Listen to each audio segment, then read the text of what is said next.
সালাম আলাইকুম রহমতুল্লাহ। আমাকে শোনা যাচ্ছে আশা করি। ওয়ালাইকুম সালাম। জি ভাই, শোনা যাচ্ছে। ভালো আছেন? জি, আলহামদুলিল্লাহ। জি, আমার সময় সংক্ষেপ। আমি আহ, মূলত প্রেজেন্টেশন রেডি করছিলাম। তো যেহেতু আহ, ব্যক্তিগত অভিজ্ঞতা জার্নির কথা শেয়ার করতে বলা হয়েছে, তো সংক্ষেপে একটু শেয়ার করে তারপরে আমি হচ্ছে কিছু ইনফরমেশন শেয়ার করার জন্য চেষ্টা করব। তো ফার্স্ট অফ অল হচ্ছে আহ, আমার যদি জার্নির কথা বলি, আমি হচ্ছে পড়ালেখা করছি এসএসসি পর্যন্ত। আহ, গ্রামে, আমাদের গ্রামের স্কুলে পড়ালেখা করছি। তো আহ, আলহামদুলিল্লাহ, আহ, গ্রামের স্কুলের যে এসএসসি পর্যন্ত এমন হয়েছে যে ভালো স্টুডেন্ট হওয়া সত্ত্বেও দেখা যাচ্ছে যে গ্রামের স্কুল হতে সায়েন্স নিয়ে পড়ার সুযোগ পাই নাই। আমি কমার্স ব্যাকগ্রাউন্ড থেকে এসএসসি কমপ্লিট করেছি। তো তারপরে সামহাও তার আগ পর্যন্ত আসলে ইঞ্জিনিয়ারিং সম্পর্কে খুব স্পষ্ট ধারণা ছিল না, যেহেতু কমার্স নিয়ে পড়ালেখা করতেছিলাম। তো আহ, একটা প্ল্যান ছিল যে কমার্সে সিএ বা টাইপের বিষয় নিয়ে ধারণা ছিল, প্ল্যান ছিল এটাতে অ্যাপ্রোচ করার জন্য। তো এসএসসির কিছুদিন পরে ডিপ্লোমা ইঞ্জিনিয়ারিং সম্পর্কে জানতে পারি যে এসএসসির পরে ইমিডিয়েট ডিপ্লোমা ইঞ্জিনিয়ারিং ব্যাকগ্রাউন্ড, যারা কমার্স নিয়ে পড়ালেখা করছে বা যে কোনো ব্যাকগ্রাউন্ড রিগার্ডলেস অফ ব্যাকগ্রাউন্ড, যে ইঞ্জিনিয়ারিং যদি কেউ পড়তে চায় তাহলে এসএসসির পরেই ইঞ্জিনিয়ারিং এ পড়ার সুযোগ রয়েছে। তো তারপরে খুলনায় আসি। দেন হচ্ছে আহ, সেখানে আলহামদুলিল্লাহ তখন অ্যাডমিশন ছিল, পলিটেকনিকে ভর্তি হতে অ্যাডমিশন দেওয়া লাগতো। তো অ্যাডমিশন দিয়ে সেখানে চান্স পাই মেকানিক্যাল ইঞ্জিনিয়ারিং এ, সেখানে ডিপ্লোমা কমপ্লিট করছি। তো স্বাভাবিকভাবে একটা ট্রানজিশন হয়। এরপরে ওখান থেকে পড়তে পড়তে পড়তে পড়তে এরপরে আগ্রহ জাগে, ইঞ্জিনিয়ারিং সম্পর্কে আরো বেশি জানার আগ্রহ জাগে, হায়ার এডুকেশন সম্পর্কে আগ্রহ জাগে, যার কারণে ডুয়েটে পড়ার ইচ্ছা জাগে। তো তখন থেকেই একটা ইচ্ছা ছিল, তারপরে ডুয়েটে আলহামদুলিল্লাহ চান্স পাই, ডুয়েটেও মেকানিক্যাল ইঞ্জিনিয়ারিং এ পড়ালেখা করছি। তো এই বাইরে, দেশের বাইরে আসার যে পরিকল্পনা সেটা হচ্ছে যে ডুয়েটে পড়ার পর থেকেই, চান্স পাওয়ার পরেই পড়তে পড়তে আহ, তারপরে হচ্ছে যে এডুকেশন, রিসার্চ, একাডেমিয়া এগুলো সম্পর্কে ধারণা পাই। সংগঠন থেকে আহ, অনেক বেশি এগুলা আমাদেরকে এনকারেজ করে। তো সেইভাবে একটা পর্যায়ে যে বিদেশে যাওয়ার ইচ্ছা বলো। হয়। দেন আমি হচ্ছে সাধারণ বৈশিষ্ট্য যেগুলো, ডক্টরিনের সাথে কানেক্টেড হই। ডক্টরিনের সাথে কানেক্টেড হই সে মনে হয় কমন আন্ডারগ্রাডের সেকেন্ড ক্যারেক্টারিস্টিক ইয়ারে বা থার্ড সাধারণ ইয়ারে। বৈশিষ্ট্য দিয়ে বোঝায়। তো তখন আসলে মূল গাইডলাইনটা আমি হচ্ছে ডক্টরিনা থেকে, ডক্টরিনা যতগুলো সেশন, হায়ার এডুকেশন নিয়ে যতগুলো সেশন হইতো, বা ল্যাঙ্গুয়েজ প্রফিসিয়েন্সি বা ল্যাঙ্গুয়েজ স্কিলস ডেভেলপমেন্টের জন্য যে ধরনের আয়োজনগুলো থাকতো, চেষ্টা করতাম মানে ডুয়েটে পড়ালেখার পাশাপাশি, একাডেমিক পড়ালেখার পাশাপাশি এগুলো মেনটেন করার জন্য, সকল সেশন গুলোতে জয়েন করার জন্য কোন দেশে কি ধরনের সুযোগ সুবিধা রয়েছে, বা ডক্টরিনার যে সবগুলা পোস্ট এবং যত ধরনের গাইডলাইন থাকে এগুলা ফলো করার জন্য। তো আলহামদুলিল্লাহ তারপরে বিভিন্ন দেশের সুযোগ সুবিধা সম্পর্কে জানার সুযোগ হয়। তো প্রতিমধ্যে একটা সময় থার্ড ইয়ারের শেষের দিকে, থার্ড ইয়ার না, সেভেন সেমিস্টারের শেষের দিকে কিং ফাহাদ ইউনিভার্সিটির সার্কুলারটা দেখি। তো দেন তখন তো হচ্ছে যে স্বাভাবিকভাবেই গ্রাজুয়েট অ্যাপ্লিকেশনের জন্য হচ্ছে আহ, আহ, যে সার্টিফিকেট বা ট্রান্সক্রিপ্ট গুলা রেডি থাকা লাগে। তো আমার ছিল না। তো আমি কি করছি যে আগ্রহ থেকেই আমি অ্যাপ্রোচ করা শুরু করছি কিং ফাহাদ ইউনিভার্সিটির যে ওয়েব পোর্টাল, সেখানে গেলাম। তারপরে রিকোয়ারমেন্টস দেখলাম। দেন হচ্ছে আমি যেহেতু ওইখানে স্পষ্ট ছিল না যে সেভেন সেমিস্টারের সার্টিফিকেট দিয়ে আমি অ্যাপ্লাই করতে পারবো কিনা। তো যেটা হয় যে আমি ওই আহ, নির্দিষ্ট ফ্যাকাল্টির ওয়েবসাইটে যাই। সেখানে টিচার বা ফ্যাকাল্টি যারা রয়েছে তাদেরকে অ্যাপ্রোচ করার ট্রাই করি, ডিপার্টমেন্ট হেড কে অ্যাপ্রোচ করার ট্রাই করি যে আমি এই সেভেন সেমিস্টার মাত্র কমপ্লিট করছি, আমি আগ্রহী, আমি এখানে অ্যাপ্লাই করতে পারবো কিনা। তো পজিটিভ একটা রিপ্লাই পাই। দেন আমি হচ্ছে অ্যাপ্লিকেশন করি, এবং মজার ব্যাপার হচ্ছে যে অ্যাপ্লিকেশন করতে গিয়ে আমি দেখলাম যে আমার সেভেন সেমিস্টার রেজাল্ট আমার তখন হাতে আসে নাই। তো আমি তখন হচ্ছে কি করব, যে সিক্স সেমিস্টার রেজাল্ট দিয়ে আমি অ্যাপ্লিকেশন করি। তো অ্যাপ্লিকেশন করার পরে যেটা হয় যে আমার result, seven semester result publish হওয়ার যে সময়টা, তার কিছুদিন আগে ডেডলাইন শেষ হয়, কিন্তু ডকুমেন্ট এডিটের জন্য সময় দেয় আরো কয়েকদিন। তো যার কারণে আমি পরে সেভেন সেমিস্টার রেজাল্ট পেলে দেন ডকুমেন্ট এডিট করে সেটা সাবমিট করতে পারি, আলহামদুলিল্লাহ। তো হায়ার এডুকেশনের জন্য ডক্ট্রিনা সবচেয়ে বেশি মোটিভেশন ডক্ট্রিনা থেকে পেয়েছি, এবং যত ধরনের গাইডলাইন আমার একমাত্র অ্যাপ্লিকেশন ছিল এটা। এবং সেইটা অ্যাপ্লিকেশন করতে গিয়ে এলওআর থেকে শুরু করে এসওপি, যত ধরনের গাইডেন্স প্রয়োজন হয় সেটা মডিফিকেশন করা, রিভিউ করে দেওয়া, সকল ধরনের গাইডলাইন মূলত ডক্ট্রিনা থেকে পেয়েছিলাম। তো আলহামদুলিল্লাহ আমি ডক্ট্রিনার প্রতি কৃতজ্ঞতা প্রকাশ করছি। তো সেভাবে হচ্ছে অ্যাপ্লিকেশন করি। তো আলহামদুলিল্লাহ একটা অ্যাপ্লিকেশন করেছিলাম গ্রাজুয়েট স্টাডিজ এর জন্য, এবং সেটা আলহামদুলিল্লাহ অ্যাওয়ার্ডেড হই। আহ, কিন্তু তখন জুলাইয়ের, আমার যখন ফাইনাল ইয়ার, তখন জুলাইয়ের মানে আমি যখন গ্রাজুয়েশন শেষ হওয়ার কথা, লাস্ট পরীক্ষার আগে জুলাইয়ের আন্দোলন শুরু হয়। তো যার কারণে আমি তখন আর দেশ থেকে আশা করার সুযোগ ছিল না, আমার পরীক্ষা একটা আটকে গিয়েছিল। তো একটা অনিশ্চয়তার মধ্যে চলে গিয়েছিলাম। আর ক্যাম্পাসে অনেক বেশি ঝামেলা হওয়ার কারণে আহ, হচ্ছে শেষ করতে পারবো কিনা, ক্যাম্পাসে যেতে পারবো কিনা, এই ধরনের একটা আনসার্টেনটি ছিল। তো আলহামদুলিল্লাহ সকল আনসার্টেনটি কাটিয়ে আলহামদুলিল্লাহ জুলাই বিপ্লব শেষ হলো। দেন আমি ইউনিভার্সিটি অ্যাপ্রোচ করলাম যে আমি তো আসতে পারি নাই, আমি আসতে যাচ্ছি। তো ইউনিভার্সিটি আমার ওই সেমিস্টার ডিফার করে পরের সেমিস্টারে আসার সুযোগ দিয়েছে, আমি আলহামদুলিল্লাহ পরের সেমিস্টারে জয়েন করতে পেরেছি। তো সকল কৃতজ্ঞতা আল্লাহ তাআলার প্রতি।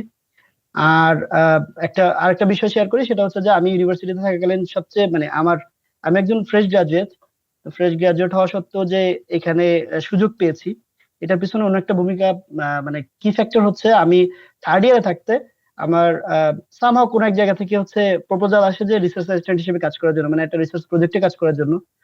এর আগে রিসার্চ সম্পর্কে খুব বেশি ভালো ধারণা ছিল না বা কোনো এনগেজমেন্টের সুযোগ ছিল না। তো আলহামদুলিল্লাহ আমি ওইখানে এক স্যারের সাথে একটা প্রজেক্টে কাজ করার সুযোগ পাই, 6 মাস কাজ করি।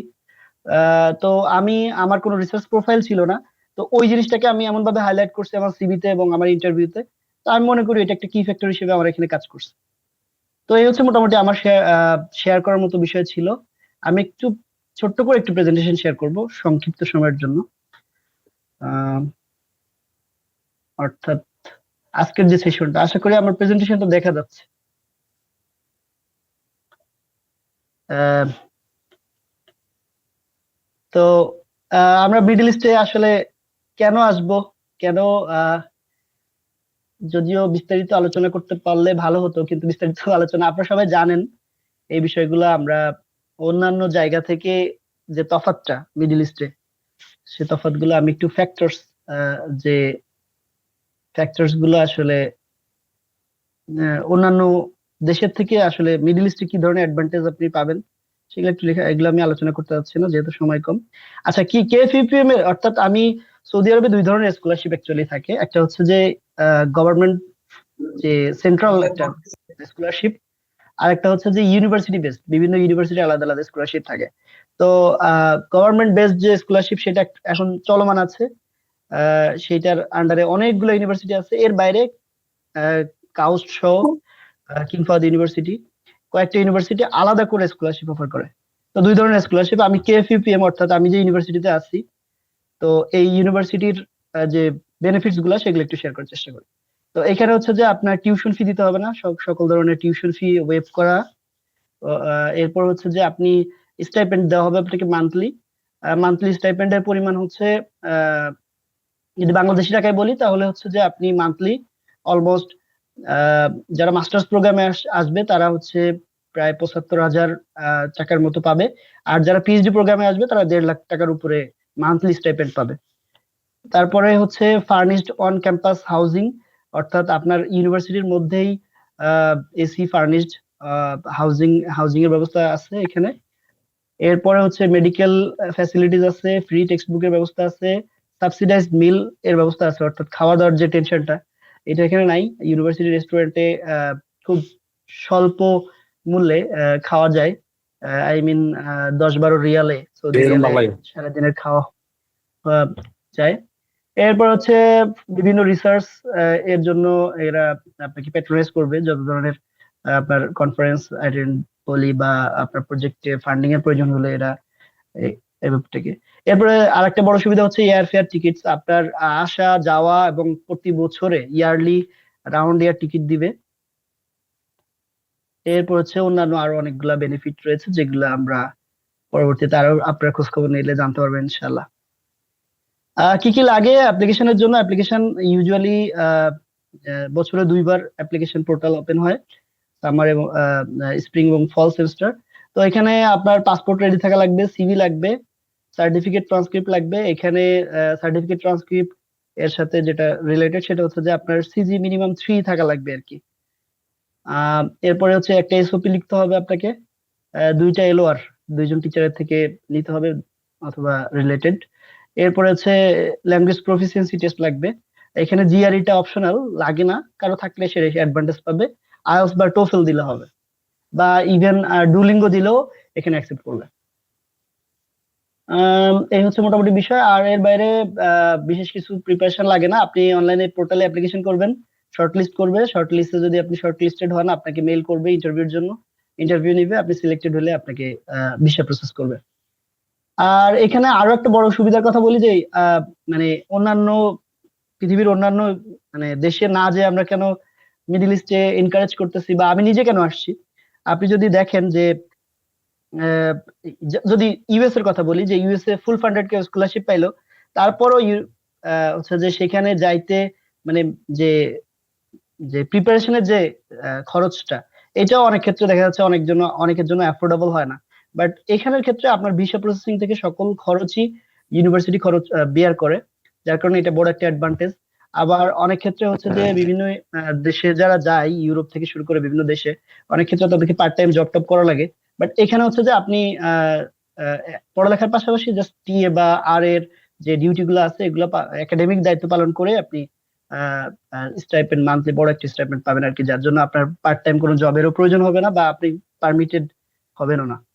আচ্ছা, লাস্টলি হচ্ছে যে যেটা বলতে চাই সেটা হচ্ছে যে অ্যাপ্লিকেশন করার জন্য আপনাকে যেটা বিষয় মাথায় রাখতে হবে সেই কোন সময় শুরু হয়, ডেডলাইনটা খুবই গুরুত্বপূর্ণ। কারণ হচ্ছে যে অনেক ক্ষেত্রে আমরা অনেক কিছু প্রিপারেশন নিয়ে ফেলি কিন্তু দেখা যাচ্ছে ডেডলাইনটা থাকে না।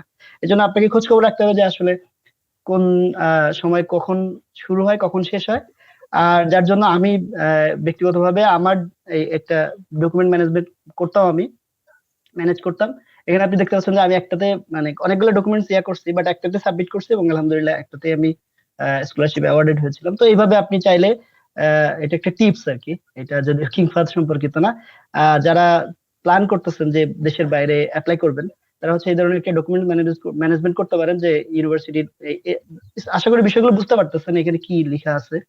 তো এভাবে একটা ডকুমেন্ট ম্যানেজ করলে আপনার জন্য হচ্ছে যে সহজ হবে এবং ডেডলাইন মিস হওয়ার সম্ভাবনা থাকবে না। জি, ধন্যবাদ। আশা করি কোশ্চেন থাকলে আমরা কোশ্চেন অ্যান্সার সেশনে যাব। এই বলে আমি আমার কথা শেষ করছি। সালাম আলাইকুম।